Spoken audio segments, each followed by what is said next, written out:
Bonjour Laurent, comment vas-tu?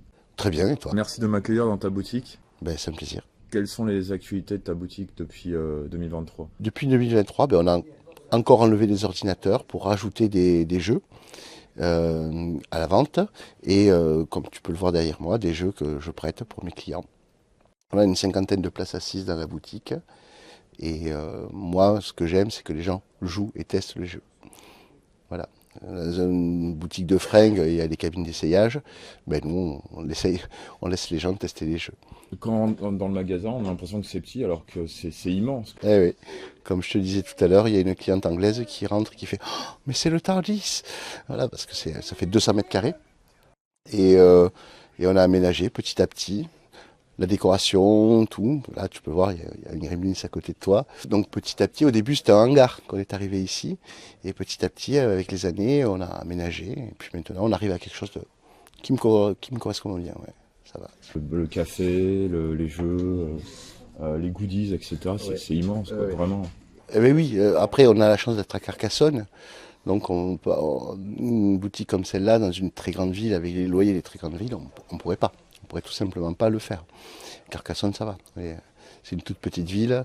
Et puis à l'époque, j'étais un cybercafé, on vivait de ça. Et ça nous a permis d'acheter le local. Voilà.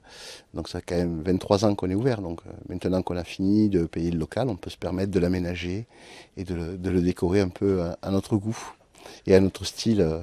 Non, mais c'est très bien décoré, j'aime bien les posters Magic, etc. Ouais, c'est bigarré, mais c'est chouette. Tu vois, une peinture de Groot qu'a fait une cliente, voilà, qui me l'a offert, on l'a affiché. Qu'as-tu pensé du salon de la guerre des étoiles? Très bien, comme chaque année. C'est comme tous les salons, c'est un truc chouette parce que les gens viennent déguisés, ils se lâchent et il y a une super ambiance. Cette année, l'actrice était très sympa. Elle était très avenante. Puis comme à chaque fois, il y a des présentations qui sont chouettes avec le kendo, les trucs locaux. C'est vraiment sympa. Puisqu'on avait 4 tables de démo de jeux de société. Donc on avait le stand à gérer pour l'aspect vente. Et comme dans la boutique, il y avait énormément de place pour les jeux de société. Et on montrait aux gens comment fonctionnaient les jeux de société. Sur le thème Star Wars pour le coup. Que retiendrais-tu de ce salon, sur tout l'ensemble? Le salon arrive à un âge mature maintenant. C'est la 3e édition. On est parti certainement pour une 4e édition.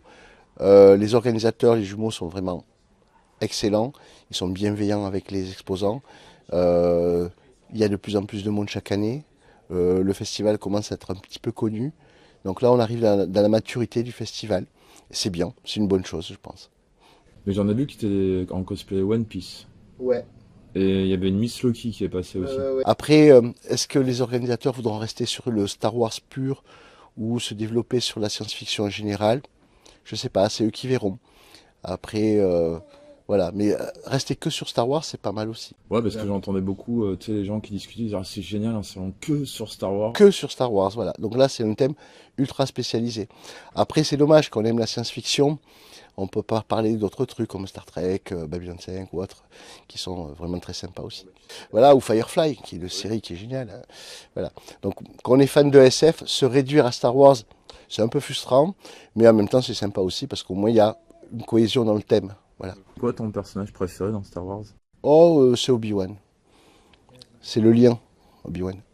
C'est le lien entre tous les films. Pour toi, qu'est-ce que l'imaginaire? L'imaginaire, c'est l'endroit où on se réfugie. C'est un endroit qui est à nous. Voilà, on peut s'inspirer de différentes choses comme Star Wars ou d'autres supports, films, séries, romans. Et l'imaginaire, c'est à nous. C'est quelque chose qui nous permet de nous évader et qui peut se partager ou qui peut rester très intime. L'imaginaire dans ta vie de tous les jours, ça t'apporte quoi? Ben, c'est un refuge, comme j'expliquais. Et je vis dans l'imaginaire. Toute ma boutique, c'est des supports de l'imaginaire. Et c'est mon quotidien. Et j'aime bien en parler aussi. Est-ce qu'il y a une limite à l'imaginaire? Mais la limite de l'imaginaire, c'est garder garder un lien avec le concret.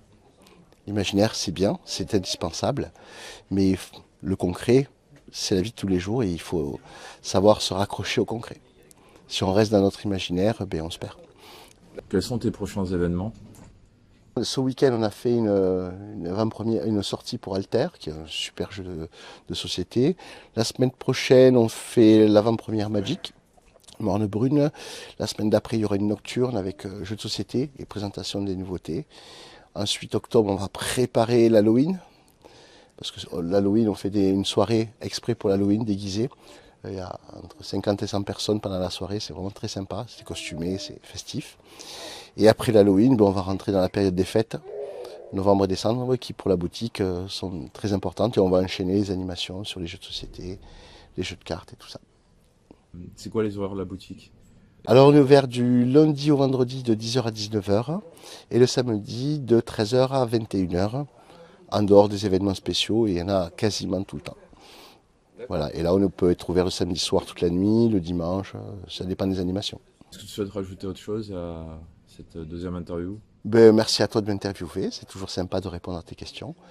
Et à l'année prochaine. À l'année prochaine, oui.